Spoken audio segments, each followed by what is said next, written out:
Inspiration గా ఉంది. So వాళ్ళని ఇన్స్పైర్ చేసుకొని నేను ఒకటి రాశాను. కానీ మన కష్టాల గురించి కాదు, గవర్నమెంట్ ని నేను క్వశ్చన్ చేసేది కాదు, మీతో నేను మాట్లాడుతున్నాను, నాతో నేను మాట్లాడుతున్నాను. సో వ్యాధి రాకుండా వ్యాక్సిన్ తో అడ్డుకోవడమే కాదు, నీ తలరాత్రులు మార్చే జీవోని అడ్డుకో.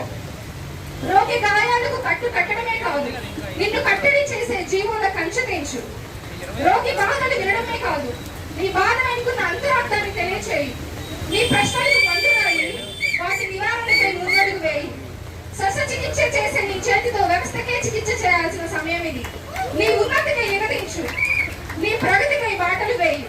శక్తితో ప్రజల గుండె చప్పుడు చేయడం మాత్రమే కాదు, నీ గుండె బాతుల్లో ఉన్న భారాన్ని వివరించు.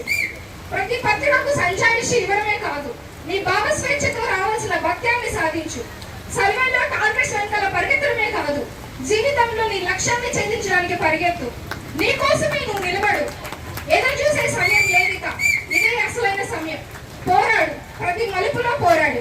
పోరాడు, ప్రతి గడ్డు రోజున పోరాడు. పోరాడు, నీ జీవిత ఉన్నతికై పోరాడు. పోరాడు, అలిపలిగిన ఆత్మవిశ్వాసంతో పోరాడు.